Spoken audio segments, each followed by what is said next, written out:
My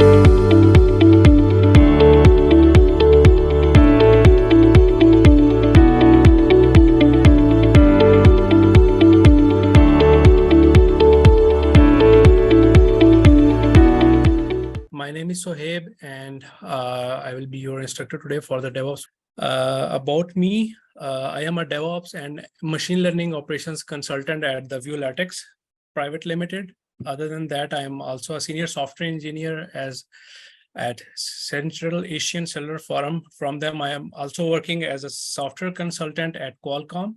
I have been also working as a senior data scientist and IT specialist at Pakistan Air Force. I worked as a data scientist at Defense Solutions and System Private Limited.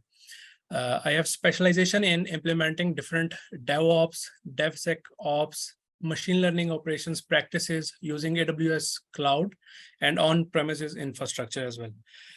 मेरी different expertise हैं different machine learning operation perform करने में और उनका architecture and CI/CD pipelines implement करने में. उसके अलावा मैंने डिफरेंट डिप्लॉयमेंट्स परफॉर्म कर चुका हूँ in different private and public sector organisations में. This will be our trajectory for our workshop today. मैंने इस वर्कशॉप को 4 सेशंस में डिवाइड कर दिया है. फर्स्ट सेशन में मैं आपको DevOps का इंट्रोडक्शन दूंगा. Then I will be talking about the DevOps practices. Then I will be talking about the microservices. During the hands-on, मैं आपको बताऊंगा how to create the virtual machines using any cloud provider like Linode or other like DigitalOcean. So free service providers हैं, आपको 1-2 महीने का free demo account दे देते हैं और क्रेडिट्स दे देते हैं. उन पे जाके हम फ्री वर्चुअल मशीन्स बनाएंगे और वहाँ पे जाके हम कोई एक कोड कोई भी रिपोजिटरी पकड़ लेंगे और उसको हम डिप्लॉय कर देंगे as a micro service. In the second session में आपको गिट क्या होता है, वर्जन कंट्रोल सिस्टम क्या होते हैं और गिटहब का इंट्रोडक्शन दूंगा और उसके जो कंपोनेंट्स जिन पे काम किया जाता है उनके बारे में बताऊंगा. और इसी तरह उस सेशन के एंड पे लाइक हैंड्स ऑन कराऊंगा. गिटहब अकाउंट हम बनाएंगे और उसके UI का ओवरव्यू दूंगा और what are the basic commands जो हम यूज़ करते हैं गिट में और इसकी क्या इंपॉर्टेंस है. थर्ड सेशन में मैं आपको डॉकर का इंट्रोडक्शन दूंगा, उसके इमेजेस के बारे में बात करेंगे और डॉकर फाइल्स क्या होती हैं उनके बारे में बात करेंगे. और इसी तरह डॉकर डेस्कटॉप के इंस्टॉलेशन और उसके डिफरेंट कमांड्स के बारे में हम बात करेंगे. फोर्थ एंड लास्ट सेशन में I will try to talk about the CI/CD pipelines because we have 4 hours session, so I'll try to wrap up different things और I'll talk about the CI/CD pipelines. और हम कोशिश करेंगे कि using GitHub Actions हम एक CI/CD pipeline भी बनाएं या उस पर प्रैक्टिकल में आपको एक ओवरव्यू दे दूं ताकि you guys will get a good. So starting with the first session, that is introduction to DevOps. So DevOps is a relatively new concept and that has been gaining a popularity over the time. Like अगर आप देखें 2004 में इतना ज़्यादा trend नहीं था, लोग इतना ज़्यादा DevOps प्रैक्टिसेस फॉलो नहीं करते थे, ये टर्म भी इंट्रोड्यूस नहीं हुई थी. इन 2004 ये टर्म इंट्रोड्यूस हुई और आहिस्ता आहिस्ता लोगों ने फील किया कि यार इंडस्ट्री में ज़रूरत है एक DevOps की. क्यों ज़रूरत है? एक बहुत फेमस टर्म है जिसे हम कहते हैं कि डेवलपर्स जब कोई कोड डेवलप कर लेते हैं और किसी ऑपरेशंस वाले के पास जाते हैं, उसको बोलते हैं कि डिप्लॉय कर दो सर्वर के ऊपर, तो वहाँ पे एक फेमस कोड बोली जाती है कि और जब वहाँ पे डिप्लॉयमेंट के ऊपर कोड नहीं चलता तो एक फेमस चीज़ बोली जाती है कि यार ये कोड मेरे तो सिस्टम पे चल रहा था बट आपके सिस्टम पे नहीं चल रहा, आई डोंट नो व्हाई, लेकिन मेरे सिस्टम पे काम कर रहा था. तो उस चीज़ को मद्देनजर रखते हुए डिफरेंट डेवऑप्स की प्रैक्टिसेस फॉलो की गई हैं. लाइक डॉकर को इंट्रोड्यूस कराया गया और डिफरेंट प्रैक्टिसेस को फॉलो किया गया कि लाइक आप डिफरेंट रिलीजेस अगर निकालना चाहते हैं तो आप कैसे बेस्ट डेवऑप प्रैक्टिसेस फॉलो कर सकते हैं. तो उन चीज़ों का आप अगर देखें तो आहिस्ता आहिस्ता ट्रेंड बहुत ज़्यादा बढ़ रहा है over the period of last few years. How it started in 2001 the Agile Manifesto start हुआ और वहाँ पे डिफाइन किया गया light weight set of values and principle against heavy weight software development processes. फिर डिसाइड किया गया कि instead of heavy weight software development processes को फॉलो किया जाए, एक सॉफ्टवेयर को डिफरेंट कंपोनेंट्स में या छोटे छोटे मॉड्यूल्स में डिवाइड कर दिया जाए और उन स्मॉल फीचर्स या उन कंपोनेंट्स में उसको डिवाइड करके उसकी स्मॉल रिलीजेस निकाली जाएं इंस्टेड ऑफ एक ही बार कंप्लीट जो है वाटरफॉल रिलीज के तौर पे. लाइक अगर आप कहते हैं कि एक सॉफ्टवेयर बड़ा कंप्लीट एज अ पैकेज उसको आप डिप्लॉय करें या उसको आप अवेलेबल करें। स्मॉल रिलीजेस का कॉन्सेप्ट दिया गया ताकि स्मॉल फीचर्स को आहिस्ता आहिस्ता, मतलब आप एक आर्किटेक्चर या बेस खड़ी कर दें, फिर आहिस्ता आहिस्ता उसके फीचर्स को रिलीज करते जाएं। उसके बाद कॉन्सेप्ट आता है द कंटिन्यूस डिलीवरी मूवमेंट।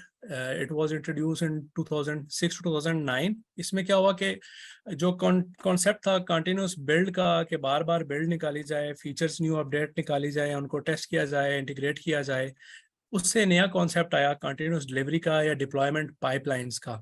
सो अगर आप बिल्ड बना रहे हैं तो you want to make sure कि उन बिल्ड्स को या उन डिफरेंट फीचर्स को जो नई अपडेट्स आप निकाल रहे हैं, वो आपके जो कस्टमर हैं या जो आपकी क्लाइंट बेस है उनको भी वो अवेलेबल हो।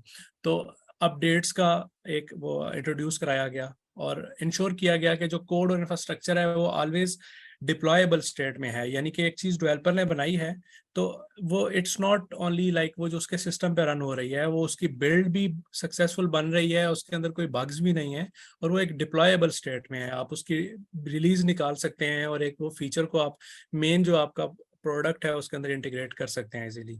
What is basically DevOps? DevOps एक ब्रॉड और यंगर टर्म है जिसको आप इनिशियली आप कहते हैं कि it's a difficult thing to define, but what it is, इसके अगर आप वर्ड को चेक करें तो there are two words, development and operations.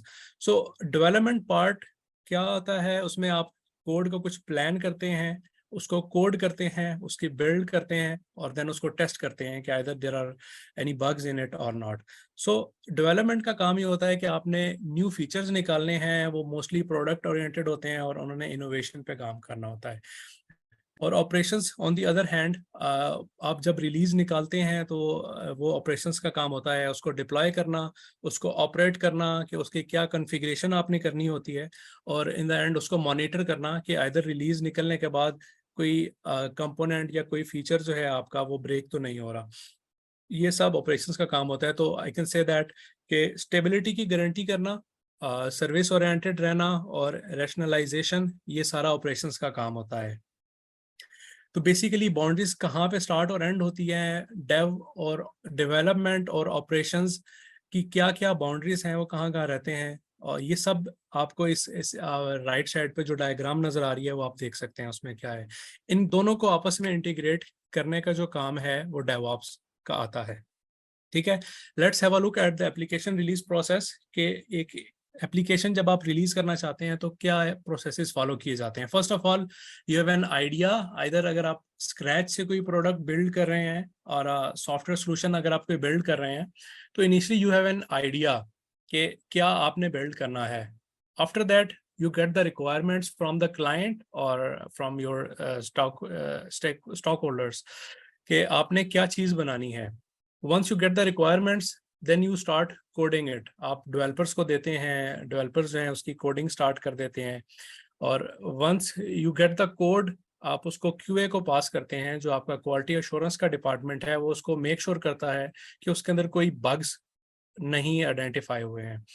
Once the QA process is finished और उसकी टेस्टिंग कंप्लीट हो गई है तो आप नेक्स्ट पार्ट की तरफ चले जाते हैं जो कि है बिल्ड और उसका एक पैकेज बनाना। ठीक है, ऑब्वियसली आपकी कुछ जब अगर आप नोड की एप्लीकेशन की बात कर रहे हैं या और इससे रेलेवेंट जो भी जावास्क्रिप्ट की एप्लीकेशंस हैं, तो आप जब भी कोड करते हैं आप उसकी कोई बिल्ड बनाते हैं। लाइक आप एंड्रॉयड, इवन आप एंड्रॉयड डेवलपमेंट की बात कर रहे हैं तो कोड तो आप कर लेते हैं, बट फॉर द कस्टमर्स या आपने उसको पैकेज बनाना है तो आप APK बनाते हैं, एट द एंड उसको बिल्ड बनाते हैं ताकि वो आप यूजेबल हो सके किसी भी डिवाइस के अंदर।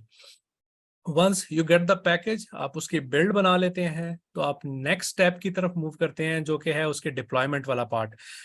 तो डिप्लॉयमेंट के लिए आप आइदर अगर आप मोबाइल एप्लीकेशंस की बात कर रहे हैं तो आप किसी मार्केट प्लेस पे लेके जाते हैं। If we are talking about the android तो एंड्रॉयड स्टोर पे जाते हैं, गूगल प्ले स्टोर पे, या आप ऐप स्टोर पे जाते हैं और वहाँ पे जाके उसको डिप्लॉय कर देते हैं या वहाँ पे जाके उसको रख देते हैं ताकि आपके कस्टमर्स उसको ले सकें। If we are talking in terms of web development तो आप किसी भी सर्वर के ऊपर जाके उसको डिप्लॉय करते हैं या किसी भी आप क्लाउड के इंस्टेंस को लेके वहाँ पे जाके अपनी वेब एप्लीकेशन को डिप्लॉय कर देते हैं जिसका आपने पैकेज बनाया होता है। And the last step is उसको ऑपरेट करना और उसको मॉनिटर करना। Like once you have deployed it, तो आप उसको कंटिन्यूसली मॉनिटर कर रहे होते हैं, आप उसको ऑपरेट कर रहे होते हैं कि उसकी कॉन्फ़िगरेशन प्रॉपर सेट है और वो सही काम कर रहा है, कोई इश्यूज नहीं आ रहे हैं। और आप उसको मॉनिटर कर रहे होते हैं कि आपके यूजर्स की जो रेंज है या उसकी लिमिट है, लाइक आपके पास आपने बनाया था ये सोच के कि लाइक 1000 यूजर्स है या 1 लाख यूजर्स हैं, तो आपके users more than 1 million users आ गए हैं, तो आपका कैसे एप्लीकेशन बिहेव कर रही है, तो रिसोर्स की मैनेजमेंट और बाकी सारी चीजें आप इसमें देख रहे होते हैं। सो बेसिकली इस सारे सोल्यूशन का एक इस सारे रिलीज का और एप्लीकेशन रिलीज का प्रोसेस का एक solution that was identified was DevOps, ठीक है, जो कि एक एंडलेस साइकिल ऑफ इम्प्रूवमेंट है, जिसमें मैं आपको पहले भी बता चुका हूँ कि आप इसको करते डेवलपमेंट पार्ट में इसको प्लान करते हैं, उसको क्रिएट करते हैं या कोड करते हैं, फिर उसको वेरीफाई करके और टेस्ट करके उसका पैकेज बनाते हैं, देन ऑपरेशंस वाले उसकी रिलीज निकालते हैं, उसको कॉन्फ़िगर करते हैं एंड मॉनिटर करते हैं। So it is a looping process जिसको आप over and over again and again कर रहे होते हैं, ठीक है। तो आप एक प्रोसेस गेट कर रहे होते हैं, that is continuous integration and continuous delivery का। इन टर्म्स को आगे जाके मैं ज़्यादा एलेबोरेट कर पाऊंगा, क्योंकि मैंने अच्छे से नेक्स्ट सेशन में डिफाइन करना है each and every step of that. So basically, it's a endless cycle of improvement. DevOps is making progress. Is about making this process efficient and without bugs. So different challenges जो DevOps वालों को आते हैं वो ये होता है कि डेवलपर्स एंड पे जब एप्लीकेशन को कोड किया जाता है, तो डेवलपर्स बेसिकली कोड रन तो कर लेते हैं अपने पास, but they don't know how to deploy the code, ठीक है। So we have to move towards the ops और द डेवऑप्स, सही। And the next thing is, जब डेवलपर कोड कर रहा होता है, ही और शी डोंट कंसिडर कि आपकी एप्लीकेशन जो आप डेवलप कर रहे हैं वो कहाँ जाके रन होगी। लाइक ही और she is working for like development of code. आप विंडोज के हिसाब से उसको कोड कर रहे हैं, बट आपको नहीं पता कि आपका जो प्रोडक्शन एनवायरनमेंट है वो लिनक्स बेस्ड है और वहाँ पे जाके उसने डिप्लॉय होना है। तो आप जो एनवायरनमेंट सेट करते हैं और बाकी सारी चीज़ें जो अपनी सेट कर रहे होते हैं डेवलपर्स, वो विंडोज की बेस पे कर रहे होते हैं, तो उसकी वजह से जाके काफ़ी प्रॉब्लम्स आती हैं and deployments. Fourth one is कि आप जो डेवलपर्स हैं वो प्रॉपर डिप्लॉयमेंट गाइड 101 है, जिसमें प्रॉपर सेट ऑफ रूल्स बताए गए हैं कि आपने डेवऑप्स की बेस्ट प्रैक्टिसेस क्या होती हैं, क्या आपने डिप्लॉयमेंट के लिए गाइडलाइंस फॉलो करनी है, वो फॉलो नहीं करते हैं। उसके अलावा वो कंटिन्यूस फीचर्स इंटीग्रेट कर रहे होते हैं, इंस्टेड के वो छोटे छोटे फीचर्स बनाए वो एक बड़े फीचर्स बना देते हैं, जिसकी वजह से इश्यूज आते हैं। सो ऑपरेशन साइड पे उनका काम होता है कि उसको डिप्लॉय करना जो कि डेवलपर ने कोड बनाया है और एप्लीकेशन को ऑपरेट करना। सो इन ऑपरेशंस के एंड पे जो सबसे बड़ा इशू आता है वो ये होता है कि जो डिप्लॉयमेंट की गाइड प्रोवाइड की जाती है कोड के साथ, या जो रिलीज निकल रही है, या कोई भी एक पैकेज है, कोई प्रोडक्ट है उसके साथ, तो वो प्रॉपर वेल डॉक्यूमेंटेड नहीं होता। प्रॉपर आपने डिफाइन नहीं किया हुआ कि आपके कौन से लाइब्रेरीज चाहिए, कौन से आपको लैंग्वेजेस और कौन सा वर्जन चाहिए, ठीक है, और लाइब्रेरीज और डिपेंडेंसीज क्या हैं आपकी। तो अगर आपने प्रॉपर डॉक्यूमेंट नहीं किया होगा तो वो डेवऑप्स एंड पे प्रॉब्लम्स आएंगे, ठीक है। तो जिसकी वजह से होता क्या है कि जो आपकी न्यू रिलीजेस निकलती हैं वो ज़्यादा टाइम ले जाती हैं। सेकंड, जो कॉन्फ्लिक्ट ऑफ इंटरेस्ट आता है, जो डेवलपर्स होते हैं वो समझते हैं कि जो है मैं सिर्फ रिस्पॉन्सिबल हूँ फॉर द डेवलपमेंट, मैंने डेवलपमेंट कर दिया तो I don't care about the DevOps, ठीक है। जो डिप्लॉयमेंट हो रही है वो उसका मैं जिम्मेदार नहीं हूँ, वो डेवऑप्स का काम है, वो उसकी ने मैनेज करना है। और कंटिन्यूसली वो फास्ट पेस में न्यू रिलीजेस, फास्ट फीचर्स बना रहे होते हैं और वो न्यू रिलीजेस निकाल रहे होते हैं, तो वो एक ऑपरेशंस के लिए एक हेडेक बन जाता है और टफ टाइम मिलता है उनको उसकी वजह से। तो डेवलपर्स केयरफुल भी नहीं होते इन इन इन इन चीज़ों को सोचकर। ऑपरेशंस एंड पे होता है कि वो टोटली ऑपरेशंस जो हैं वो मैनेज कर रहे होते हैं, और सर्वर की स्टेबिलिटी और उसको ब्रेक ना होना और उसका लाइक मैनेज करना कि कोई भी इशू अकर नहीं हो रहा ऑन सर्वर एंड पे, ये सारी रिस्पॉन्सिबिलिटी फिर डेवऑप्स पे आ जाती है। Like if there is a bug या कोई मिस आइडेंटिफाइड बग है कोई एप्लीकेशन में और वो डेवऑप्स वाले ने डिप्लॉय कर दिया है, तो जिम्मेदारी डेवऑप्स की आती है। उसको कहा जाता है कि एप्लीकेशन क्यों नहीं काम कर रही, सर्वर डाउन है, तो ये एक चैलेंजेस आते हैं। उसके अलावा हाई अवेलेबिलिटी इंश्योर करना एप्लीकेशन की। What is high availability? ये इन एनी केस कुछ भी हो जाए, आपकी application server up and running है, उसको मेक श्योर करना, और एरर्स नहीं आ रहे के प्रोडक्शन में, ये सब ऑपरेशंस वालों की जिम्मेदारी होती है। और उसको चेक करना कि इट्स 100% सेफ और कोई सिक्योरिटी वल्नरेबिलिटीज तो नहीं छोड़ी हुई। The next part is the security part. It's a relatively new concept. पहले होता क्या था कि आप कोड करते थे, उसका बिल्ड बनाते थे और उसको देन टेस्ट करके डिप्लॉय कर देते थे in production. But over the span of last few years एक कॉन्सेप्ट इंट्रोड्यूस कराया गया है DevSecOps का। उसमें क्या किया जाता है कि जब एक डेवलपर कोड कर लेता है तो उसको टेस्टिंग साइकिल से पास किया जाता है, जो QA टेस्ट करता है। देन उसकी अगर तो वो टेस्टिंग साइकिल पास कर लेता है तो उसकी एक बिल्ड निकाली जाती है और उसको पैकेज किया जाता है।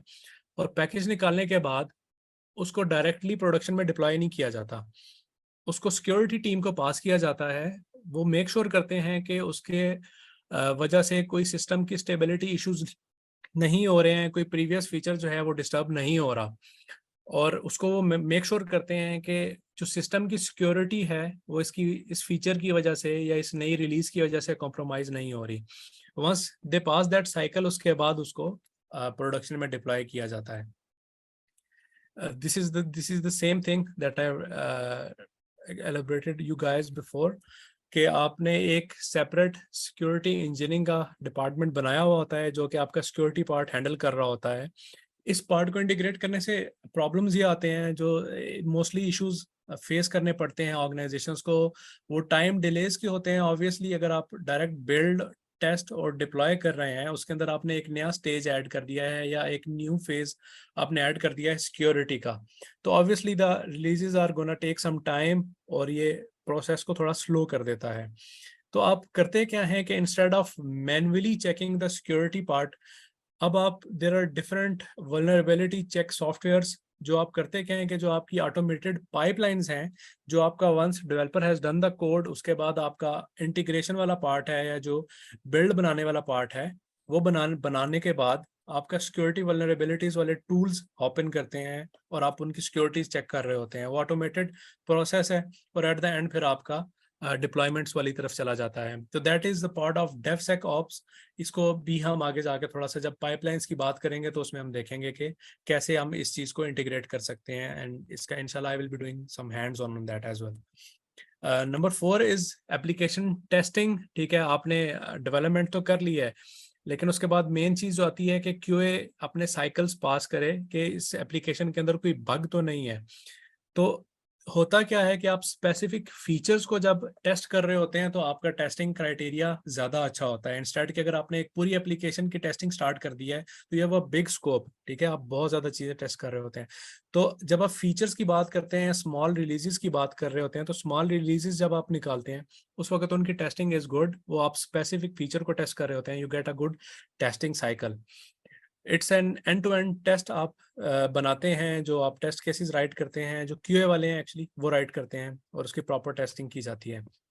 उसके अलावा QA का काम ये होता है कि डिफरेंट एनवायरनमेंट्स के लिए भी उसको टेस्ट किया जाता है कि डेवलपर ने विंडोज के लिए बनाया है बट दे नो कि जो आपका प्रोडक्शन एनवायरनमेंट है that is based on Linux, so there is no any issues related to the environment when we deploy that code। उसके अलावा परफॉर्मेंस की टेस्टिंग वो परफॉर्म करते हैं कि एप्लीकेशन कैसे परफॉर्म कर रही है। अगर 100 यूज़र है तो उसके ऊपर एप्लीकेशन की परफॉर्मेंस क्या है, कितने रिसोर्सेज यूज़ हो रहे हैं। उसके अलावा अगर मैं यूज़र बेस बढ़ा दूं, उसके ऊपर उसकी लोड टेस्टिंग करूं और अगर मैं 1 मिलियन यूज़र्स उसके अंदर पास कर दूं तो एप्लीकेशन की परफॉर्मेंस क्या होती है, क्या वो डाउन तो नहीं हो जाती और सर्वर पे बहुत ज़्यादा लोड तो नहीं पड़ जाता। तो परफॉर्मेंस टेस्टिंग भी QA का काम होता है। जो डेवलपर्स हैं वो QA डेवलपर्स या QA इंजीनियर्स हैं, वो टोटली रिलाय नहीं करते ऑटोमेटेड टेस्टेड पे, तो वो उनको समटाइम्स मैनुअल टेस्टिंग की तरफ जाना पड़ता है, जो कि पाकिस्तान में एक नॉर्मल प्रैक्टिस फॉलो की जाती है कि मैनुअली टेस्ट किया जाता है इंस्टेड ऑफ कि आप ऑटोमेशन की तरफ जाएं। सो this is also a time taking process अगर आप मैनुअली उसको टेस्ट कर रहे हैं चीज़ों को। नंबर 5, आप इनिशियली होता क्या है कि आप जब एप्लीकेशन बनाते हैं, इंस्टेड आप उसको बिल्ड बनाया है तो आप मैन्युअली जाके उस चीज़ को या उस पैकेज को आप अपने प्रोडक्शन एनवायरनमेंट में डिप्लॉय कर रहे होते हैं। ठीक है, आप प्रोडक्शन एनवायरनमेंट को मैन्युअली सेट कर रहे होते हैं। उसके अंदर अगर लेट्स सपोज अगर आपकी पाइथन की कोई वेब एप्लीकेशन है आपने पाइथन का एनवायरनमेंट सेट करना है तो आप मैन्युअली जाके सेट करते हैं, then you install the dependencies, जो लाइब्रेरीज रिक्वायर्ड हैं आपकी एप्लीकेशन को रन करने के लिए, ये सब काम आप मैन्युअली कर रहे होते हैं। उसके अलावा आप बिल्ड जॉब्स भी आप खुद से मैनेज कर रहे होते हैं, like if you are working on a node application और मोबाइल एप्लीकेशन तो आप उसकी बिल्ड भी खुद बनाते हैं। देन उसके बाद यूजर एक्सेस परमिशंस, ये सब चीजें, उसकी फायरवॉल सिक्योरिटी, ये सब आप खुद मैनेज करते हैं। ठीक है, ये this is a manual work that we need to automate, to move towards the DevOps practices. So the solution of all these problems are like कि हम एक DevOps या DevSecOps की टर्म को जो है इंट्रोड्यूस कराते हैं, जो कि आपके ऑर्गेनाइजेशन की परफॉर्मेंस को बहुत ज़्यादा बूस्ट देता है। You will get your the optimized results, quality of code, you get the speedy releases and the resolution of issues and bugs faster than the manual processes. अब बात कर लेते हैं कि वाई डेवऑप्स, आपको डेवऑप्स में क्यों मूव करना चाहिए। डेवऑप्स है क्या, ये तो आपने देख लिया, but why move towards the DevOps, DevOps में ऐसा क्या है कि आप उसमें मूव करें। तो अगर हम मार्केट इनसाइट्स की बात कर लें, और ग्लोबल मार्केट इनसाइट्स की जो आर्टिकल उन्होंने पब्लिश किया है, वहां पे जाके अगर हम देखें तो 2021 में मोर देन $7 बिलियन की इन्वेस्टमेंट ओवरऑल दी मार्केट देखी गई है कि डिफरेंट ऑर्गेनाइजेशन ने की है in DevOps, in term of DevOps. और सेम ग्लोबल मार्केट इनसाइट्स का ये एक प्रोजेक्शन है कि बाय 2028 ये जो आपके इन्वेस्टमेंट है, जो $7 बिलियन की इन्वेस्टमेंट है, by the year 2028 it will be more than $30 billion. So more and more companies are investing in DevOps, ताकि आप अपने प्रोसेसेस को और उनकी जो रिलीजेस का प्रोसेस है, डिप्लॉयमेंट्स का प्रोसेस है, इसको ऑटोमेट कर सकें, इंस्टेड के मैनुअल काम की तरफ आप रहें। अगली बात कर लें हम कि जॉब्स कितनी हैं। अगर आप डेवऑप्स कर लेते हैं, अगर आप डेवऑप्स का कोर्स कंप्लीट कर लेते हैं, तो आगे क्या आपको जॉब्स मिलेंगी या नहीं मिलेंगी। मार्केट इनसाइट्स में अगर हम चेक करें, अभी भी आप लिंक्डइन पे जाएं और अगर आप डेवऑप्स के टर्म को सर्च करें, जो कि वर्ल्ड वाइड अगर आप सर्च करना चाहते हैं, तो यू कैन सी कि आप 0.25 more than 0.25 million jobs DevOps की अभी भी अवेलेबल हैं, either in terms of cloud और द ऑन प्रेमिसेस और the CI/CD pipelines DevOps consultant की हैं। लेकिन डिफरेंट जॉब्स अभी भी अवेलेबल हैं, डिफरेंट, जो कि फिल होने वाली हैं। तो इट्स अ गुड थिंग कि इतनी ज़्यादा जॉब्स भी अवेलेबल हैं, you can apply for that. उसके अलावा अगर हम बात करें कि कौन कौन सी कैटेगरीज आती हैं डेवऑप्स के अंदर, और कौन कौन से जॉब टाइटल्स आते हैं जिन पे डिफरेंट डेवऑप्स प्रैक्टिशनर्स या डेवऑप्स में काम करने वाले लोग जॉब करते हैं, तो सबसे ज्यादा जो स्कोप है वो है डेवऑप्स इंजीनियर या डेवऑप मैनेजर का, जो कि टाइटल हायरिंग के लिए आता है। सेकंड पे जो सॉफ्ट इंजीनियर्स हैं वो 28% इस रोल पे जाते हैं। नंबर थर्ड पे है डेवऑप्स कंसल्टेंट, फिर है CI/CD engineers, and same goes to at the end जो एजाइल कोच है या रिलीज इंजीनियर या मैनेजर की पोस्ट आती है। ठीक है, अगर हम सैलरीज की बात कर लें कि एक डेवऑप्स इंजीनियर ऑन एवरेज कितना अर्न करता है, I am not talking about Pakistan, क्योंकि पाकिस्तान में ऑब्वियसली कि इतनी ज़्यादा सैलरीज नहीं है, but we are talking about the on average जो यूरोप है, यूरोपियन या US बेस्ड मार्केट है, वहाँ पे क्या ट्रेंड चल रहा है सैलरीज का। तो ऑन एवरेज एक प्लेटफॉर्म इंजीनियर की सैलरी $128,000 होती है पर एनम। रिलीज मैनेजर की सैलरी जो ऑन एवरेज देखी गई है, दैट इज 81,000 पर एनम। ठीक है, इसी तरह अगर आप चेक करें तो ऑटोमेशन आर्किटेक्ट की सैलरी $88,000 पर एनम होती है। सेम अदर सॉफ्टवेयर डेवलपर को QA professional and security engineer की भी it's more than like $90,000 per annum. सो ये ट्रेंड सारा जो है मेरे BMC के वेबसाइट के ऊपर अवेलेबल है, आप जाके देख सकते हैं, इसको वेरीफाई कर सकते हैं कि क्या सैलरी का ट्रेंड है और in the Europe and US market. उसके अलावा अगर हम बात कर लें कि फ्रीलांसिंग प्रोजेक्ट्स में डेवऑप्स के क्या रोल्स हैं या उनको फ्रीलांस वर्क मिलता है या नहीं मिलता, तो it's a very famous platform Upwork, आप लोगों ने सुना होगा, नहीं तो इट्स अ फ्रीलांसिंग प्लेटफॉर्म जहाँ पे जाके आप अपनी सर्विसेज को के बारे में डिफाइन करते हैं कि मैं सर्विसेज प्रोवाइड करता हूँ, या जो क्लाइंट्स होते हैं वो आप वहाँ के जॉब पोस्ट करते हैं कि हमें ये काम चाहिए, इसके लिए हमारा इतना बजट है और हम इतने दिन में ये काम चाहते हैं, हमारा इतना ड्यूरेशन है टास्क का।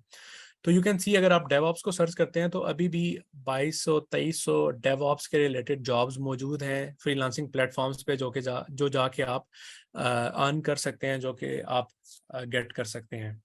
अदर देन दैट, अगर आप, there is another famous freelancing platform जो कि फाइवर है। आप फाइवर पे जाके भी अगर डेवऑप्स को देखते हैं तो डिफरेंट लोग जो डेवऑप्स प्रैक्टिशनर हैं, जो साइबर सिक्योरिटी में भी काम करते हैं, डेवऑप्स में भी काम करते हैं, डेवऑप्स की पाइपलाइन बनाते हैं, डॉकराइजेशन पे काम करते हैं, वर्चुअलाइजेशन पे, डिप्लॉयमेंट्स पे, मॉनिटरिंग टूल्स पे, तो उन डिफरेंट लोगों की प्रोफाइल्स आप देख सकते हैं, अवेलेबल हैं, और आप रिव्यूज और उनके ऑर्डर्स वगैरह देख सकते हैं कि उनको मल्टीपल ऑर्डर्स मिले हुए हैं। तो इट्स अ गुड थिंग कि डेवऑप्स का ट्रेंड फ्रीलांस मार्केट में भी है। If you want to do some remote work और द फ्रीलांस वर्क, तो you can get that easily. आगे बात कर लेते हैं कि डेवऑप्स तो है, ठीक है, लेकिन आजकल डेवऑप्स से रेलेवेंट कौन सी फील्ड्स फेमस हैं और उनकी क्या बात की जाती है। तो first of all, there is a field name mobile app DevOps. So होता क्या है कि इसमें आप मोबाइल एप्लीकेशन के रिलेटेड जो भी उसकी इंटीग्रेशन है या उसकी जो डिप्लॉयमेंट है उसको मैनेज कर रहे होते हैं। इन इन सब स्टेप्स को मैं आगे जाके ब्रीफली एक्सप्लेन भी करूंगा, ठीक है। तो second thing is machine learning operations, ठीक है। इसमें आप जो आपने मशीन लर्निंग मॉडल बनाते हैं या आप मशीन लर्निंग रिलेटेड वर्क करते हैं, उस सारे प्रोसेस को आप ऑटोमेट करते हैं using ML ops. The third one is LLM ops. आपने एक टर्म आजकल सुनी होगी, बहुत ज्यादा पिछले कुछ महीनों से चल रही है, ChatGPT. Basically ChatGPT is LLM based model. तो it's a large language model जो कि आप बनाते हैं, आप उसकी फाइन ट्यूनिंग करते हैं, या आप उसको अपना एक मॉडल ट्रेन करते हैं और उस पर आप प्रॉम्प्ट इंजीनियरिंग अप्लाई करते हैं। सो उससे रिलेटेड जो ऑपरेशंस हैंडल किए जाते हैं, that is called LLM ops. Then there is data ops, DevSecOps, जिसका मैं आपको पहले ओवरव्यू दे चुका हूँ, आगे भी इसका आएगा। Then AI ops. सो ये सारी फील्ड्स हैं, ये आजकल की एक मोस्ट ट्रेंडिंग फील्ड्स हैं, अदर देन डेवऑप्स, जो डेवऑप्स से रिलेटेड ही हैं बट थोड़ी सी डिफरेंट हो जाती हैं बिकॉज ये थोड़ी सी डोमेन स्पेसिफिक हो जाती हैं। सो बात कर लेते हैं मोबाइल ऐप डेवऑप्स की। सो बेसिकली मोबाइल डेवऑप्स में का प्रोसीजर क्या है, क्यों इसकी ज़रूरत पड़ी है। इसकी पर्पज़ ये है कि आप जो अपने मोबाइल एप्लीकेशन का साइकिल है उसको स्ट्रीमलाइन किया जाए, उसकी जो डेवलपमेंट है, टेस्टिंग है, डिप्लॉयमेंट है, और उसकी जो मेंटेनेंस है उसको स्ट्रीमलाइन किया जाए और उस सारे प्रोसेस को ऑटोमेट किया जाए। तो इसलिए mobile application DevOps introduce कराया गया है।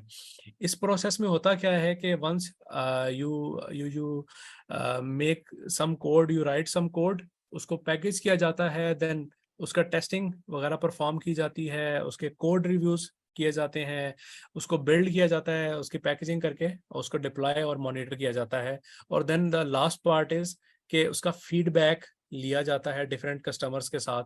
लाइक अगर आप कोई भी मार्केट प्लेस पे कोई चीज़ प्लेस कर देते हैं, लाइक आपका ऐप स्टोर पे अगर आपकी ऐप पब्लिश हो गई है, तो वहाँ पे आप देखते हैं डिफरेंट लोग डिफरेंट रिव्यूज दे रहे होते हैं कि ऐप स्लो है, या ऐप में बग्स हैं, या मैं फलाने टैब पे गया था, या फलाने मैंने साइन अप किया, या मैंने किसी स्पेसिफिक जगह पे जाके, लाइक किसी फलानी विंडो पे या एक्टिविटी पे मुझे वहाँ पे ऐप क्रैश हो गई। तो लोग डिफरेंट रिव्यूज दे रहे होते हैं, तो उन रिव्यूज की बेस के ऊपर फिर डेवलपर्स जो हैं, जो मोबाइल एप्लीकेशन डेवलपर्स हैं, वो न्यू फीचर्स निकाल रहे होते हैं। तो इस सारे प्रोसेस को रैपिडली आइटरेट करके इम्प्रूव करने के लिए मोबाइल ऐप डेवऑप्स को इंट्रोड्यूस कराया गया है कि उसकी कोडिंग से लेके इंटीग्रेशन और डिप्लॉयमेंट तक, यानी कि एक एप्लीकेशन डेवलपर ने कोड कर लिया है, उसकी बिल्ड भी ऑटोमेटेड बेस पे बनाई जाए, और उसको उसकी टेस्टिंग भी automated testing life automated test के थ्रू की जाए। उसके बाद उसकी जो डिप्लॉयमेंट है, जो रिलीज निकालनी है, आपने किसी मार्केट स्टोर पे उसको प्लेस करना है, इस सारे प्रोसेस को ऑटोमेट किया जाए। ये मोबाइल ऐप डेवऑप्स का काम होता है। देन नेक्स्ट, अगर मैं बात करूं इन डिटेल, अगर आप अंडरस्टैंड करना चाहते हैं कि हाउ दैट वर्क्स, तो मोस्टली जो CI/CD टूल्स, जो वेब एप्लीकेशन जो जो हम देखते हैं इन द मार्केट, वो वेब एप्लीकेशन से रिलेटेड होते हैं। लाइक अगर मैं बात करूं ट्रेविस की, या जेंकिंस की बात करूं, सर्कल CI, गिटहब एक्शंस की बात कर लूं, तो मोस्टली ये जो टूल्स हैं ये वेब एप्लीकेशंस को हैंडल कर रहे होते हैं। आप अपनी एप्लीकेशन जो पाइपलाइंस बना रहे होते हैं, वो that are relevant to mobile application development, sorry the web application development. But mobile application development की जब हम बात करते हैं तो उसमें आता क्या है कि आप एप्लीकेशन की डेवलपमेंट करते हैं, देन उसकी बिल्ड बनाते हैं, देन उसको टेस्ट करते हैं और फिर उसको डिप्लॉय कर लेते हैं। जब once you deploy the application तो आप उसको प्ले स्टोर के ऊपर पब्लिश करते हैं, ताकि प्रॉपर जो है with proper signing and certificates, ताकि वो क्लाइंट्स के लिए न्यू रिलीज अवेलेबल हो सके। जो कि कुछ मोबाइल CI/CD पाइपलाइंस बनाने के टूल्स हैं जो मार्केट में अवेलेबल हैं, इजीली आप उनको देख सकते हैं if you are interested. That is Bitrise and App Center, इनको यूज करते हुए आप मोबाइल एप्लीकेशन की CI/CD पाइपलाइंस बना सकते हैं। Moving towards the machine learning operations, it is a combination of DevOps, data engineering and machine learning. इन तीनों के इंटरसेक्शन की अगर हम बात करें तो we get machine learning operations. So होता क्या है कि जब एक मशीन लर्निंग मॉडल आप ट्रेन करते हैं तो initially you get a data, ठीक है। डाटा लेने के बाद आप उसके ऊपर डिफरेंट प्री प्रोसेसिंग परफॉर्म करते हैं, डाटा को क्लीन करते हैं, ठीक है। उसके बाद आप उसके ऊपर फीचर इंजीनियरिंग कुछ अप्लाई करते हैं। फीचर इंजीनियरिंग अप्लाई करने के बाद when you get a cooked data तो आप उसको मशीन लर्निंग मॉडल में पास करके अपना मशीन लर्निंग मॉडल ट्रेन करते हैं। इस मॉडल को ट्रेन करने के बाद आप प्रोडक्शन में डाल देते हैं, मैन्युअली जाके आप किसी सर्वर पर डिप्लॉय करते हैं, फिर वो कस्टमर्स के लिए अवेलेबल होता है या आपके क्लाइंट्स के लिए अवेलेबल होता है। यहाँ पे डेवऑप्स कहाँ पे चिप इन करता है? बेसिकली ये सारा process it's manual, data gathering से लेके प्री प्रोसेसिंग वाले स्टेप्स, फीचर इंजीनियरिंग, मॉडल की ट्रेनिंग और उसके मॉडल की डिप्लॉयमेंट। मशीन लर्निंग के अंदर एक और कॉन्सेप्ट आता है आफ्टर, जब आप डिप्लॉय कर लेते हैं, जैसे मोबाइल एप्लीकेशन में फीडबैक का ऑप्शन है या रिव्यू फीडबैक्स वाली चीज आती है, इसी तरह ML ऑप्स में जो एक चीज आती है that is the evaluation of the machine learning models. आपने मॉडल तो डिप्लॉय कर दिया है, लेकिन उसकी इवेल्युएशन और उसकी वैलिडेशन कौन करेगा कि वो कितना अच्छा परफॉर्म कर रहा है in production.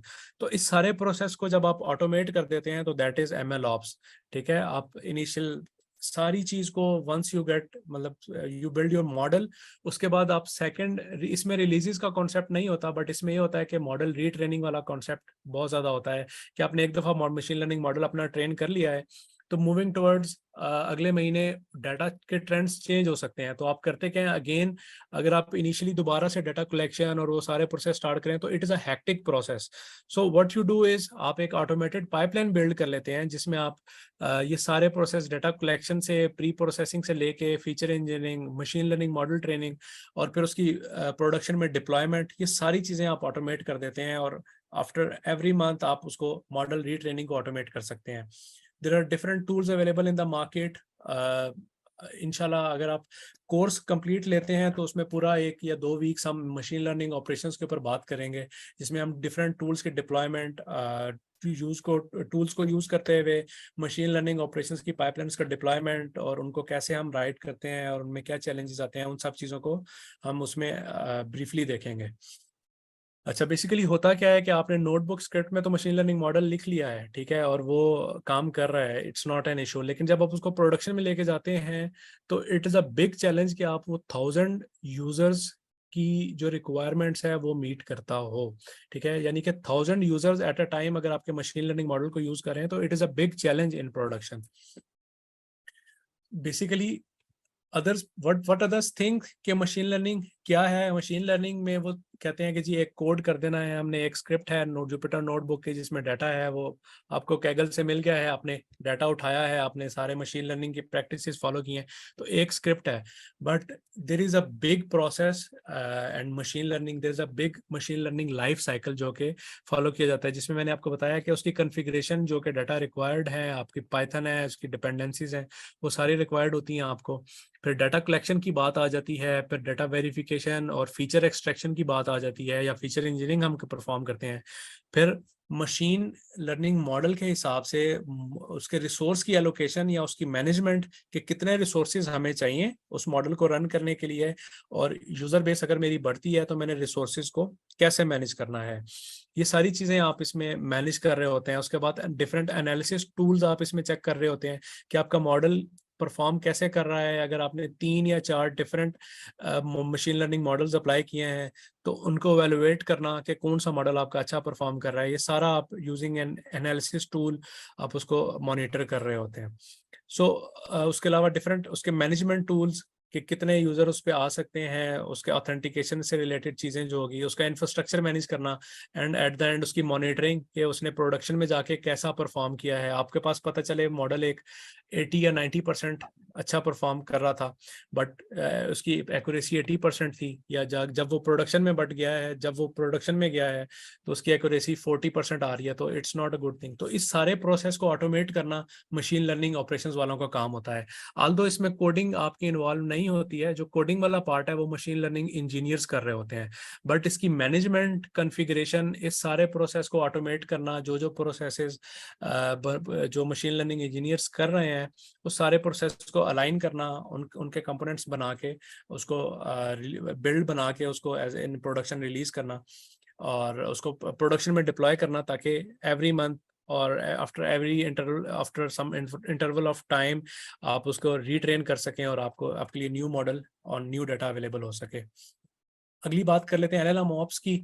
So it is machine learning, it is a kind of machine learning operations but for large language models, क्योंकि इसमें आपके पास डाटा सेट बहुत बड़ा होता है, आपके पास जो मॉडल है उसका साइज बहुत बड़ा होता है, प्लस आपके पास कस्टमर बेस बहुत ज़्यादा होती है। तो इसमें होता क्या है कि इसमें नॉर्मली डाटा सेट उसी तरह आप कलेक्ट करते हैं, उसके ऊपर अपनी ट्रेनिंग परफॉर्म करते हैं, तो you get a foundational model.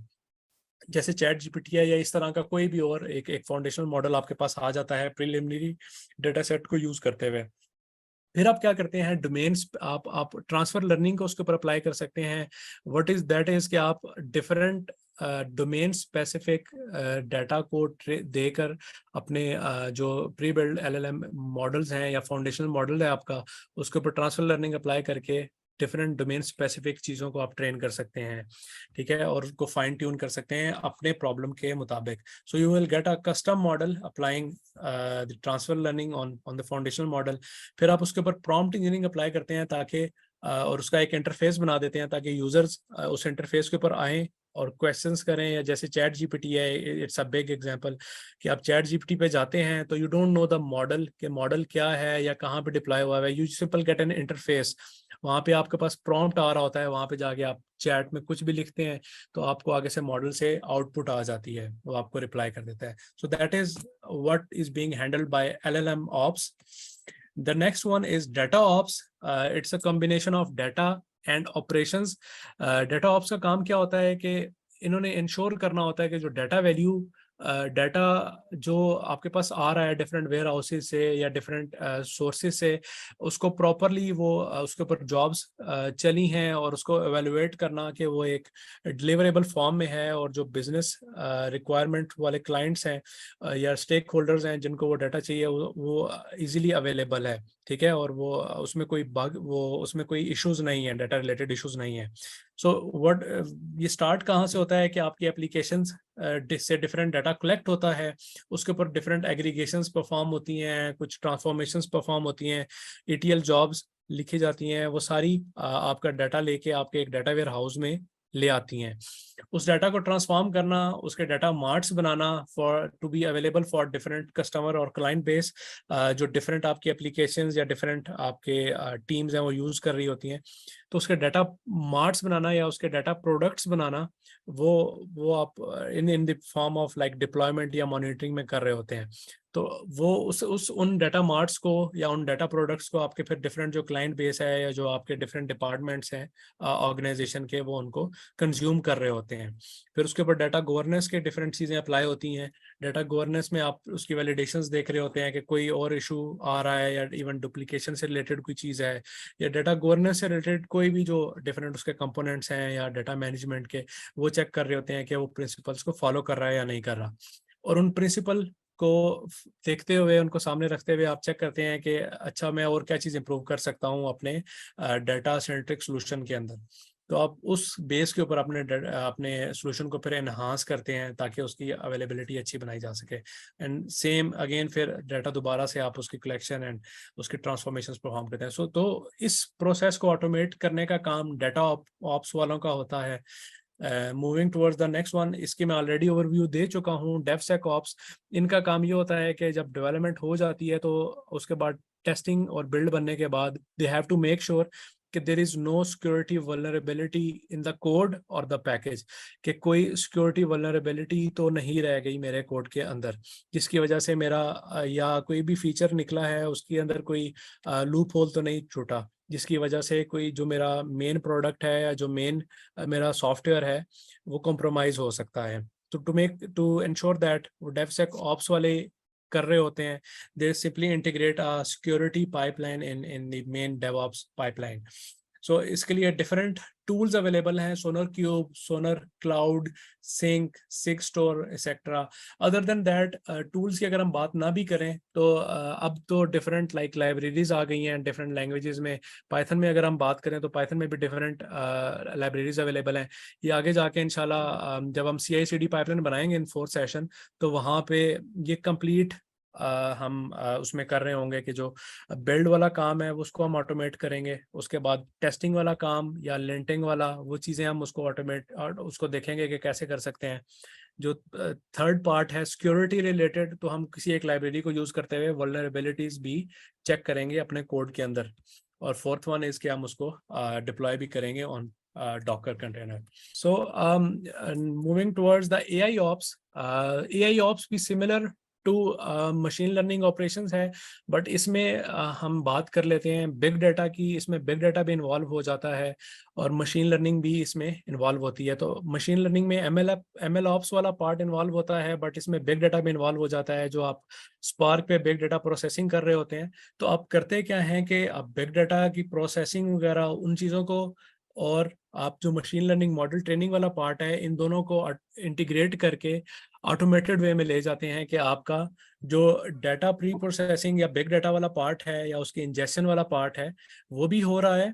उसके अलावा आपकी मशीन लर्निंग मॉडल ट्रेनिंग वाला पार्ट भी आपका ऑटोमेटेड वे में हो रहा है और उसकी डिप्लॉयमेंट भी ऑटोमेटेड वे में हो रही है। So that is the role of AI ops. आगे हम बात करते हैं कि आपका कैरियर पाथ क्या होगा अगर आप डेव ऑप्स को परस्यू करते हैं। ठीक है, so this is a generic DevOps engineer career path. अगर ये सारी चीज़ें या एटलीस्ट टू सम कॉन्टेक्स्ट कुछ चीज़ें इनमें से आपको आती हैं, तो आप इनिशियली अपना कैरियर स्टार्ट कर सकते हैं as a DevOps engineer. But अगर आप एक खुद को सीनियर डेवऑप्स इंजीनियर कहलवाना चाहते हैं या आप एक एक्सपर्ट ऑफ डेवऑप्स कहलवाना चाहते हैं खुद को, तो ये चीज़ें आपको आनी चाहिए, जिसमें सबसे पहली चीज़ है कोई ना कोई स्क्रिप्टिंग लैंग्वेज आपको आनी चाहिए। Either it can be Python और शेल स्क्रिप्ट, जिसके थ्रू आप डिफरेंट शेल के स्क्रिप्ट्स लिख के, या कोई भी आपकी कोई बिल्ड बनी है या कोई CI/CD पाइपलाइन है, आप उसके अंदर आप शेल स्क्रिप्ट को एग्जीक्यूट कर सकते हैं। कोई भी आपने काम करना है तो आप किसी एक स्क्रिप्टिंग लैंग्वेज के थ्रू उसको एग्जीक्यूट कर सकते हैं। सेकंड ये है कि आपको किसी वर्जन कंट्रोल सिस्टम या प्रोजेक्ट मैनेजमेंट टूल का पता होना चाहिए। आपको पता होना चाहिए कि गिट के ऊपर एक डेवलपर ने रेपो तो बना दिया है, but how I can clone that, मैं उस रेपो को कैसे यूज कर सकता हूँ। सो आपको उस वर्जन कंट्रोल सिस्टम का आइडिया होना चाहिए ताकि उसको फॉलो करते हुए या उसको यूज करके आप अपनी रेपोस का क्लोन ले सकें और उसको फिर आगे यूज कर सकें।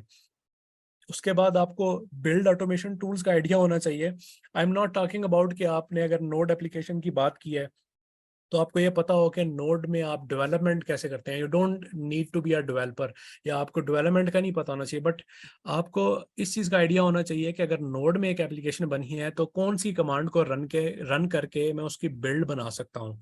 ठीक है, जैसे नोड के लिए हम npm का पैकेज यूज करते हैं, npm बिल्ड बनाते हैं, तो उसके थ्रू हम बिल्ड बना लेते हैं अपने नोड के पैकेज की। इसी तरह मोबाइल एप्लीकेशन की बात करें तो आपको पता होना चाहिए कि आप किस तरह .apk वाली फाइल की बिल्ड बना सकते हैं और .apk फाइल निकाल सकते हैं अपनी एप्लीकेशन के दौरान। तो इन कमांड्स का आपको पता होना चाहिए, but you don't need to understand और you know the to remember all the code related to the different programming languages.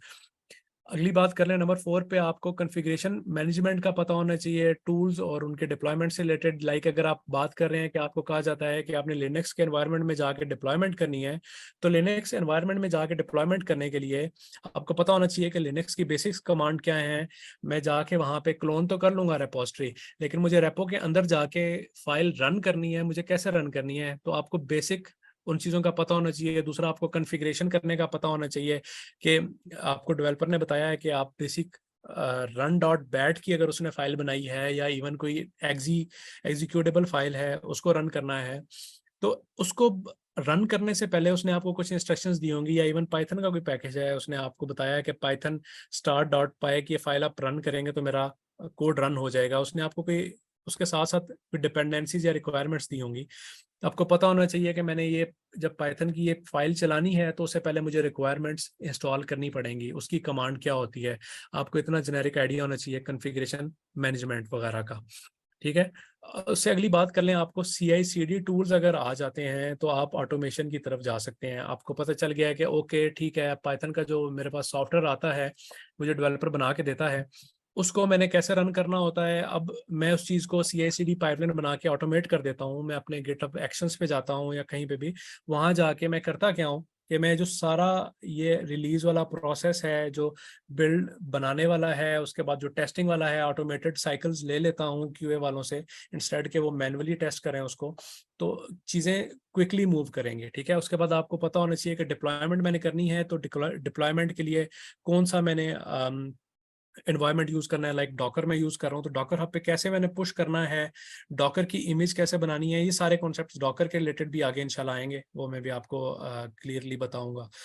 तो कैसे उसको मैं यूज कर सकता हूँ, तो ताकि उन सारी कमांड्स को आप इन अ सिंगल YAML फाइल, या आपने जो भी वर्क फ्लोज वाली फाइल बनानी है उसके अंदर आप उन सारी फाइल्स को, उन सारी कमांड्स को लिख सकें, और आपकी एक सिंगल फाइल के थ्रू आपकी एक पाइपलाइन डिफाइन हो जाए, ताकि नेक्स्ट टाइम जब भी डेवलपर कोड कर लेता है तो उसके थ्रू ऑटोमेटिकली बिल्ड बने, देन वो टेस्ट हो और प्रोडक्शन में डिप्लॉय हो जाए। उसके अलावा आपको फिर टेस्ट ऑटोमेशन टूल्स का थोड़ा सा आइडिया होना चाहिए। ठीक है, आप मतलब टेस्ट ऑटोमेशन स्क्रिप्ट्स आप नहीं लिखेंगे, वो ऑब्वियसली QA का काम है, बट आपको आइडिया होना चाहिए कि वो स्क्रिप्ट्स कौन सी कमांड्स के थ्रू मैं रन करूंगा। क्योंकि आपने जब CI/CD पाइपलाइन लिखनी है उसमें आपने पाइथन स्क्रिप्ट भी एग्जीक्यूट करना है, उसमें आपको पता होना चाहिए कि पाइथन का वेरिएंट इसने दिया है तो मैं वेरिएंट कैसे वो वाला इंस्टॉल कर सकता हूँ, कौन सी कमांड के थ्रू।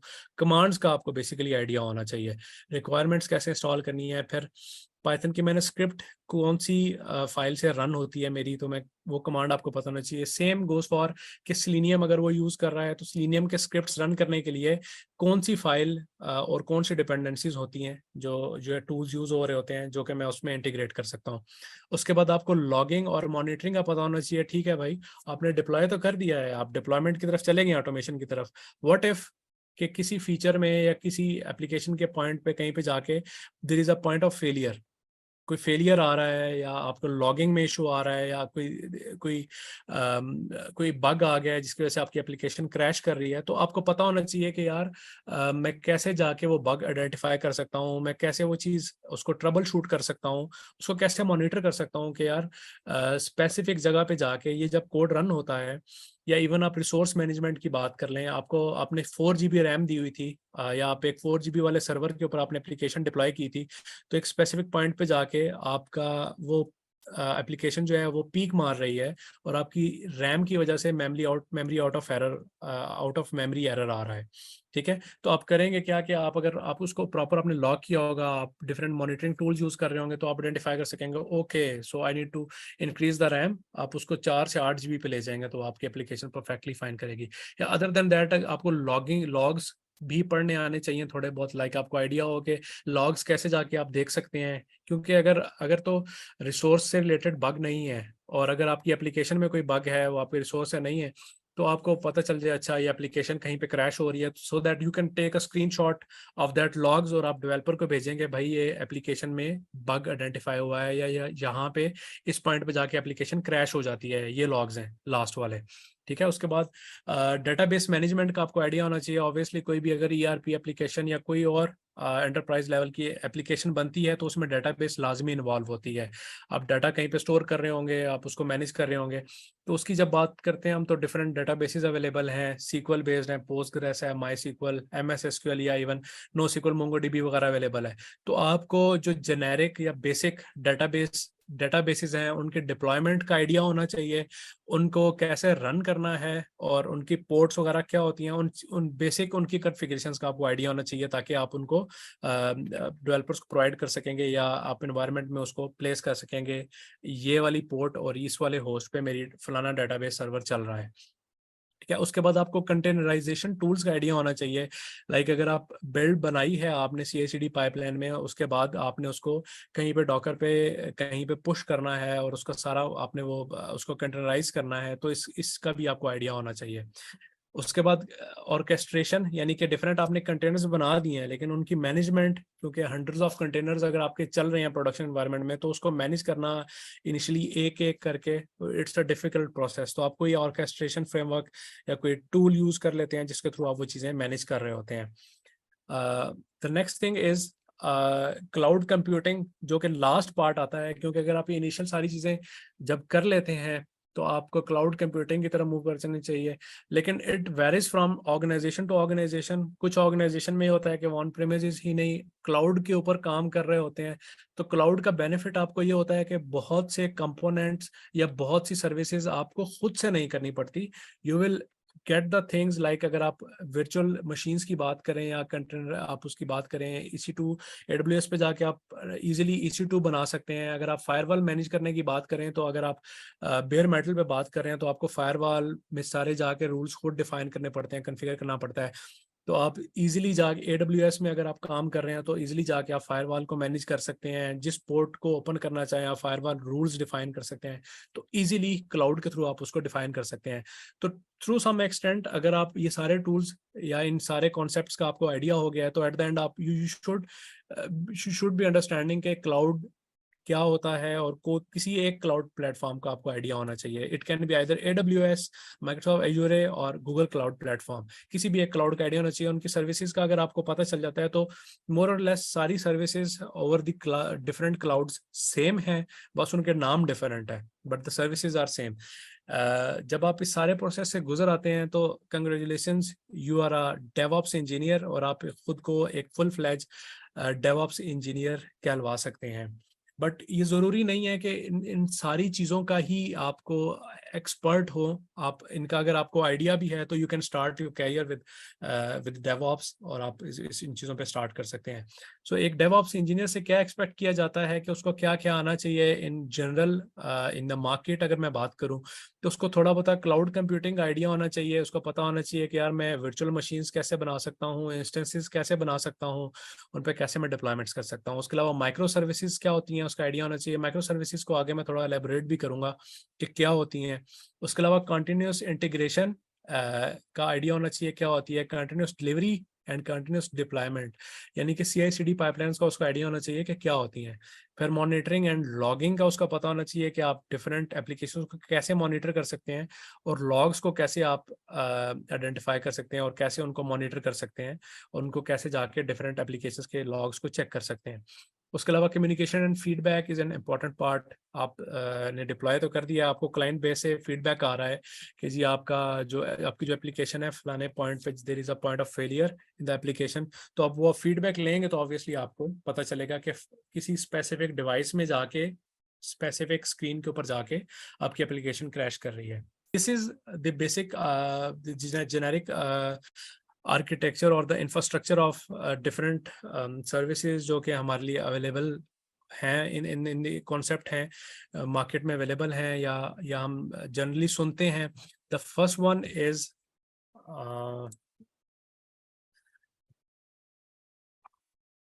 थिंक इसमें इशू है कुछ।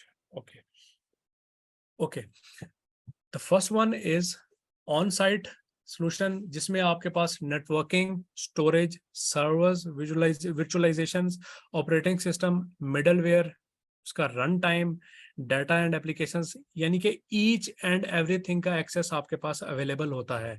यानी कि हर चीज आप खुद मैनेज कर रहे होते हैं। ऑन प्रेमिसेस की अगर हम बात करें, तो ऑन प्रेमिसेस में एग्जांपल क्या आ जाती है कि अगर आपकी जो ऑर्गेनाइजेशन है वो इंटरनेट के बगैर काम कर रही है, या उनका अपना कोई इंट्रा नेट है, ठीक है, तो ऑब्वियसली वो इंटरनेट पे काम नहीं करेंगे, उनका कोई क्लाउड नहीं होगा, वो किसी एक बेयर मेटल सर्वर पे काम कर रहे होंगे। कोई 64 कोर प्रोसेसर होगा, या कोई भी एक 256 GB या 512 GB रैम होगी, उसके ऊपर वो एप्लीकेशंस डिप्लॉय कर रहे होंगे।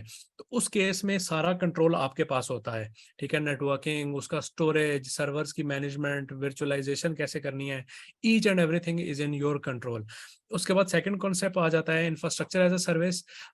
इसमें आपके पास नेटवर्किंग, स्टोरेज, सर्वर्स और वर्चुअलाइजेशन आपके पास नहीं होती है, but operating system, middleware, run time, data and applications आपके पास होती हैं। इसकी एग्जांपल की अगर मैं बात करूं तो एक VMware की एग्जांपल है कि आपका उसके उसके अंदर वर्चुअलाइजेशन जो करनी है वो अपने एंड पे हाइपरवाइजर कर रहा होता है, लेकिन आप उसके अंदर अपनी एक वर्चुअल मशीन इंस्टॉल कर सकते हैं, उसके अंदर अपनी मर्जी का ऑपरेटिंग सिस्टम आप इंस्टॉल कर सकते हैं। लाइक आप एक यूबंटू बेस्ड या window based operating system install करके उसके अंदर अपनी एप्लीकेशन को इंस्टॉल कर सकते हैं, कॉन्फ़िगर कर सकते हैं, रन कर सकते हैं, डिप्लॉय कर सकते हैं और उसकी मैनेजमेंट कर सकते हैं।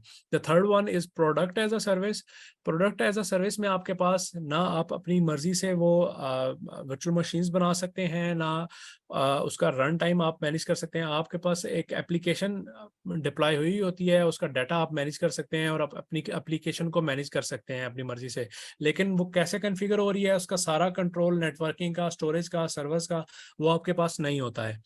The fourth one is software as a service. इसमें क्या होता है कि आपके पास ना इंफ्रास्ट्रक्चर है, ना उसकी नेटवर्किंग है, ना स्टोरेज है, ना सर्वर है, इवन आपके पास एप्लीकेशन भी नहीं है। ठीक है, आप जस्ट एज अ सर्विस उस चीज को लेके चल रहे हैं, आप उसको एज अ सर्विस आपको अवेलेबल है, उन्होंने APIs दे दिए हैं या आपको कोई एक पे पर क्यूरी के हिसाब से सब्सक्रिप्शन दे दिया है। इसकी एग्जांपल ऐसे ले लें कि अगर आप कोई एक पेपर क्यूरी वाली वेबसाइट किसी लाइक ईमेल स्कोरिंग वेबसाइट पे जाते हैं, तो वो आपको अपनी एप्लीकेशन नहीं देते हैं। ठीक है, आपको कोई वो अपना प्रोडक्ट नहीं दे देते हैं, वो बेसिकली आपको एक अकाउंट बना देते हैं।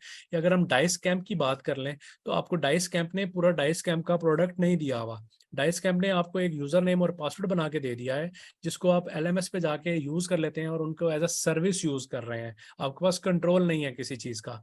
सो दैट इज SaaS। अगर हम रियल वर्ल्ड की बात कर लें तो रियल वर्ल्ड में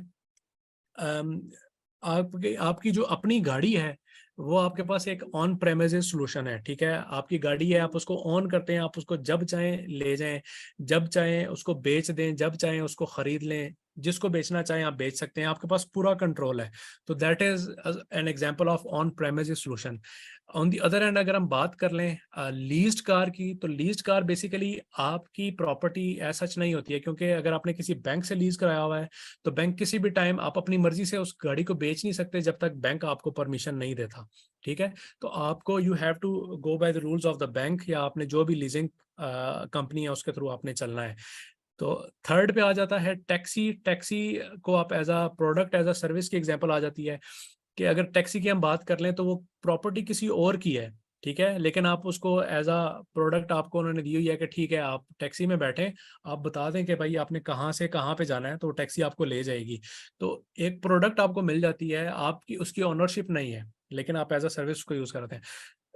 द लास्ट वन इज बस। अब बस जो है वो लेट्स सपोज अगर आप बात करें ब्लू एरिया से, अगर आपने फैजाबाद जाना है या किसी भी एक सिटी से दूसरी सिटी जाना है, लाहौर से आपने इस्लामाबाद जाना है, तो अगर हम बात करें there are different stops in between Islamabad and Lahore, तो आपका कंट्रोल किसी चीज पे नहीं है, ना आपकी ऑनरशिप है बस की, ना ही आपकी जो है उस पर कंट्रोल है कि बस किस टाइम चलेगी, किस टाइम रुकेगी। आपने बस बस में जाके बैठ जाना है, वो एज अ सर्विस आपको चीज़ें, आपकी जो रिलेटेड काम है आपका हो रहा होगा। आपने इस्लामाबाद से लाहौर जाना है, आप बस में बैठे, आपको वो लाहौर पहुंचा देगी। आपका कोई कंट्रोल नहीं है कि कहाँ पे रुकना है, कितनी स्पीड से जाना है, कोई उसके ऊपर चीज़ नहीं है, कंट्रोल नहीं है। ठीक है, so this is an example of software as a service. आगे कॉन्सेप्ट आ जाता है क्लाउड कंप्यूटिंग का। तो क्लाउड कंप्यूटिंग में होता क्या है, basically it's an on demand, जितनी आपकी डिमांड होती है आपको उतने कंप्यूटिंग रिसोर्सेज मिल जाते हैं। लाइक अगर मैं वर्चुअल मशीन्स की बात करूं या AWS की बात करूं, तो AWS पे अब आपके पास अभी फिलहाल अगर आप बेयर मेटल पे काम कर रहे हैं ऑन प्रेमिसेस पे, तो आपके पास 256 GB या 512 GB रैम है और 64 कोर प्रोसेसर है। एनी हार्ड डिस्क, कोई भी 1 TB और 5 TB हार्ड डिस्क है, उस पर आपने डिप्लॉय किया हुआ है सोल्यूशन। तो होता क्या है कि आपने 3 या 4 एप्लीकेशंस डिप्लॉय कर दी हैं, वो यूज मैक्सिमम आपकी रैम 80 GB कर रही हैं, बट बाकी आपके रिसोर्सेज वेस्ट हो रहे हैं। ठीक है, आपके पास रिसोर्सेज अवेलेबल हैं बट वेस्ट हो रहे हैं। बट क्लाउड कंप्यूटिंग में ऐसा नहीं होता है।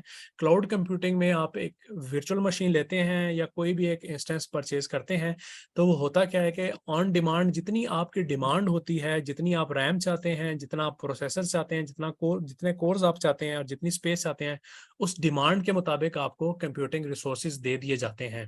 तो it is a similar like कि मेरे जैसे विंडो मशीन है, इसी तरह की एक मशीन वर्चुअली मेरे पास नहीं है बट किसी क्लाउड सर्विस प्रोवाइडर के पास है, वो आपको मशीन दे देता है, जो कि विंडोज़ बेस भी हो सकती है, उबंटू बेस भी हो सकती है, या कोई भी और लिनक्स बेस हो सकती है।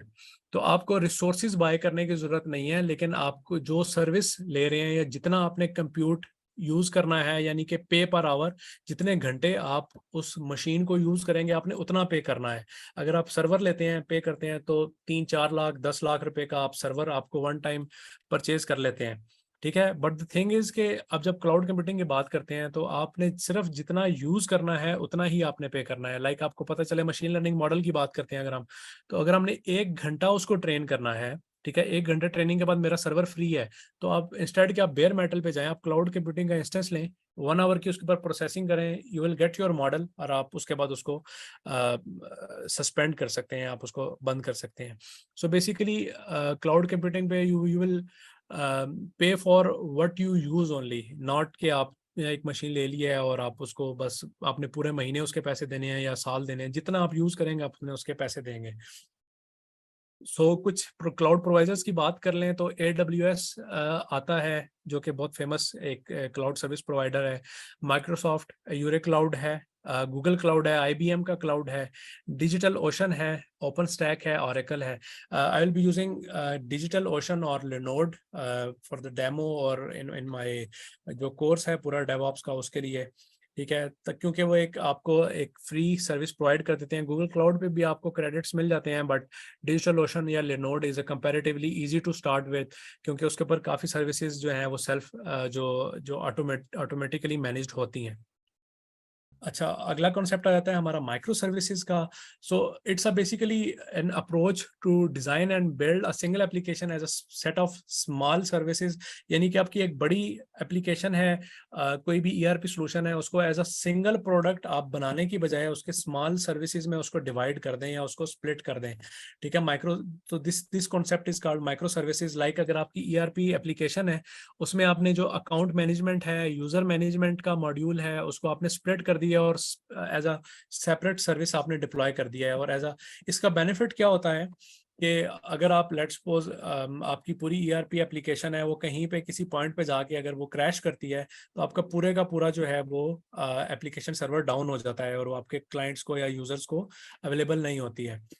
माइक्रो सर्विसेज में ये होता है कि अगर आपने डिफरेंट माइक्रो सर्विसेज बनाई हुई हैं अपनी एप्लीकेशन की, लाइक अकाउंट मैनेजमेंट की या यूजर मैनेजमेंट की, तो होता क्या है कि अगर आपका अकाउंट मैनेजमेंट क्रैश हो गया है तो आपका यूजर मैनेजमेंट वाला मॉड्यूल चल रहा होगा और आपका मेन एप्लीकेशन सर्वर है वो क्रैश नहीं करेगा। इसकी बहुत अच्छी एग्जांपल मशीन लर्निंग में आती है कि जब आप मॉडल्स बनाते हैं तो उसमें आपने लेट्स सपोज अगर काम किया हुआ है किसी फेशियल रिकग्निशन सिस्टम के ऊपर, तो उसमें स्टेप बाय स्टेप आप चलते हैं। फर्स्ट ऑफ ऑल आप फ्रेम्स गेट कर रहे होते हैं किसी वीडियो स्ट्रीम्स के अंदर से, तो उसकी आपने एक सर्विस बनाई हुई है, ठीक है। नेक्स्ट माइक्रो सर्विस आपने बनाई हुई है उस फ्रेम्स में से ऑब्जेक्ट या फेस डिटेक्शन की, ठीक है, तो फेस डिटेक्शन वाली सर्विस भी उन फ्रेम्स में से काम कर रही होगी। थर्ड वन जो है आपने सर्विस बनाई है रिकग्निशन की, जो कि डिफरेंट टारगेट आपके अगर भी फेसेस हैं कि इन बंदों को आपने डिटेक्ट करना है कि अगर ये स्पेसिफिक बंदे मेरी स्ट्रीम में आते हैं तो इनको आपने डिटेक्ट करके मुझे अलर्ट करना है, ठीक है। तो रिकग्निशन वाली सर्विस होती है। इनमें से कोई भी एक सर्विस डाउन हो जाती है तो आपकी मेन एप्लीकेशन डाउन नहीं होती है, वो स्पेसिफिक सर्विस डाउन होती है, तो जिसकी वजह से आपकी मेन एप्लीकेशन पे इफेक्ट नहीं आता। सो this is how the micro services work. इनकी अपनी हर माइक्रो सर्विस की इंडिपेंडेंट CI/CD पाइपलाइन होती है, इंडिपेंडेंट ओनरशिप होती है, इंडिपेंडेंट रिस्पॉन्सिबिलिटी होती है, और इंडिपेंडेंटली वो रिसोर्सेज ले रहे होते हैं।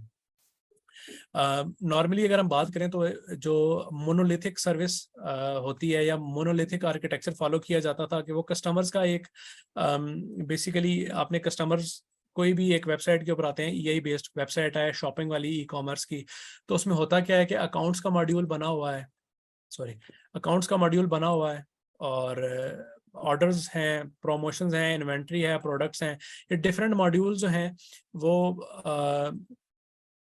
क्या नाम है, वो डिफरेंट मॉड्यूल्स हैं, वो एक ही एप्लीकेशन लेयर के अंदर है, ठीक है। उसके अंदर डेटाबेस लेयर है, और उसके अंदर बिजनेस लेयर है, उसके अंदर यूआई वाली लेयर है।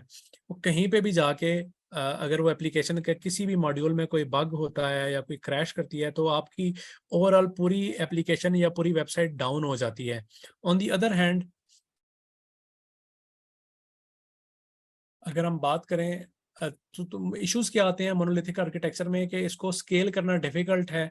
अगर आप एज अ पैकेज अगर आप किसी को आप देना चाहें पूरी एप्लीकेशन, तो it is a difficult thing to ship. अगर हम माइक्रो सर्विसेज की बात करें, तो वो छोटी छोटी सर्विसेज होती हैं, उनका साइज इतना नहीं होता, वो आप इजीली शिप कर सकते हैं अपने क्लाइंट को। या आप रिलीजेस निकालना चाहें तो इजीली आप कर सकते हैं, रिलीजेस निकाल सकते हैं उनकी। कम्प्लेक्शंस, जो एप्लीकेशन का साइज है आपका या उसके डिफरेंट फीचर्स के ग्रोइंग की कम्प्लेक्सिटीज हैं वो बढ़ जाती हैं। क्लियर ओनरशिप जो है वो नहीं मिलती है, फेलियर्स भी बहुत ज़्यादा आते हैं। उसके अलावा डेव एंड ऑप्स के अंदर डिफरेंट क्लैशेस भी पाए जाते हैं, क्योंकि आप एक सर्विस नहीं है, आप पे पूरी किसी भी एक सर्विस के अंदर अगर इशू आता है, पूरी एप्लीकेशन क्रैश करेगी, तो भगदड़ मच जाएगी कि ऑप्स वाले कहेंगे एप्लीकेशन नहीं चल रही, क्या इशू है, उस बग को आइडेंटिफाई करना डिफिकल्ट हो जाता है। उसके अलावा आप एक स्पेसिफिक टेक्नोलॉजी या स्टैक के अंदर स्टक होकर रह जाते हैं। अगर आपने पीएचपी की एप्लीकेशन बनाई है, तो आपको सारे के सारे कंपोनेंट उसी एप्लीकेशन के जो एप्लीकेशन से रिलेटेड जो कंपोनेंट्स हैं वो उसी लैंग्वेज के अंदर बनाने पड़ेंगे। तो आप स्टक हो जाते हैं एक ही टेक्नोलॉजी स्टैक या लैंग्वेज के अंदर, मोनोलिथिक में। सो माइक्रो सर्विस क्यों डिसाइड करते हैं आप, क्यों माइक्रो सर्विस बनाई जाए? तो basically multiple rate of change इसमें हो सकता है। आप इंडिपेंडेंट लाइफ साइकिल्स इसके फॉलो होते हैं। आपने अकाउंट मैनेजमेंट का मॉड्यूल बनाया है, सेल्स मैनेजमेंट का मॉड्यूल बनाया है, इनवॉइसिंग का मॉड्यूल बनाया है, तो आप इंडिपेंडेंटली हर मॉड्यूल को मैनेज कर सकते हैं। हर मॉड्यूल का इंडिपेंडेंट लाइफ साइकिल होता है, उसकी स्केलेबिलिटी, जो रिसोर्सेज वो यूज कर रहे हैं वो इंडिपेंडेंट होता है। आइसोलेटेड फेलियर होता है, अगर एक मॉड्यूल फेयर होता है तो उसकी वजह से आपके पूरे एप्लीकेशन के आर्किटेक्चर के ऊपर इफेक्ट नहीं पड़ता है। उसके अलावा आप डिफरेंट टेक्नोलॉजी या लैंग्वेज स्टैक यूज कर सकते हैं। आप, हो सकता है कि आपकी मेन एप्लीकेशन का जो स्ट्रक्चर है, जो आपकी वेबसाइट है, वो पीएचपी में खड़ी हुई हो, लेकिन आपने जो माइक्रो सर्विसेज बनाई हैं, अकाउंट मैनेजमेंट का मॉड्यूल है, वो पाइथन बेस्ड हो, तो आप ये भी कर सकते हैं। उसके डिफरेंट एपीआईज बना के आप उनको यूज कर सकते हैं in your PHP main application architecture. उसके अलावा सेपरेट टीम हर मॉड्यूल की होती है, और उसकी ओनरशिप हर टीम की डिफरेंट होती है। अगर डेवऑप्स को जाके कहीं पे कोई बग आइडेंटिफाई होता है, तो उसको स्पेसिफिकली पता होगा कि अकाउंट्स के मॉड्यूल में बग आया है और अकाउंट्स की टीम कौन सी है, मैंने उसको बताना है कि यार ये बग फिक्स करो, या आपके डेवलपमेंट में इशू आ रहा है, या मैंने कौन सी टीम के पास जाना है कि ये पॉइंट ऑफ फेलियर आया है, इसको कैसे रिजॉल्व करना है। So this is how a micro services architecture works. एक क्लाइंट है, वो एक वेबसाइट के ऊपर आता है, तो वेबसाइट या उसके इंटरनल सपोर्ट वेबसाइट जो है वो तो बनी हुई है। आगे आपका एपीआई गेटवे बना होता है एक, जिसके थ्रू आपने डिफरेंट एपीआईज को इंटीग्रेट किया होता है, या जो कंपोनेंट्स हैं वो in the form of APIs act कर रहे होते हैं, वो एज एन एपीआई आपको डाटा प्रोवाइड कर रहे होते हैं। जैसे अकाउंट सर्विसेज की एक कंपोनेंट है, ऑर्डर सर्विस है, प्रोडक्ट सर्विस है, इन्वेंट्री है, प्रमोशंस का है। तो every service has its own requirements and resources, तो वो आप इंटीग्रेट कर लेते हैं मेन वेबसाइट के साथ। ये भी एक माइक्रो सर्विस का आर्किटेक्चर है, जिसमें आपकी डेटाबेस लेयर है, फिर डाटा एक्सेस लेयर होता है, जहाँ पे आप माइक्रो सर्विसेज डिफाइन की होती हैं कि कौन सी सर्विस को कौन सा डाटा मैंने एक्सेस देनी है, कौन सी नहीं देनी। तो आप सिक्योरिटी रिलेवेंट चीज़ें जो हैं वो भी मैनेज कर सकते हैं। फिर आप बिजनेस लॉजिक पे भी माइक्रो सर्विसेज डिप्लॉय कर सकते हैं, कि जैसे आप इनवॉइसिंग का मॉड्यूल है, उस पर आप जो आपका टैक्सेशन वगैरह से रिलेटेड चीज़ें हैं वो आप उनको सेपरेट कर सकते हैं। नॉर्मल जो आपके सेल्स हुई हैं उनकी इनवॉइसिंग वाला आपने अलग से जनरेट कर सकते हैं। ठीक है, तो आप ईच एंड एवरीथिंग उसको जितना स्प्लिट करना चाहें आप माइक्रो सर्विसेज में स्प्लिट कर सकते हैं। और इन माइक्रो सर्विसेज को आप यूजिंग एन एपीआई गेटवे आप किसी भी एप्लीकेशन के जो फ्रंट एंड है या उसका जो बैक एंड है उसके साथ वो इंटीग्रेट कर सकते हैं। This is the same or the difference between visual difference between the microservices and monolithic architecture. So this is the end of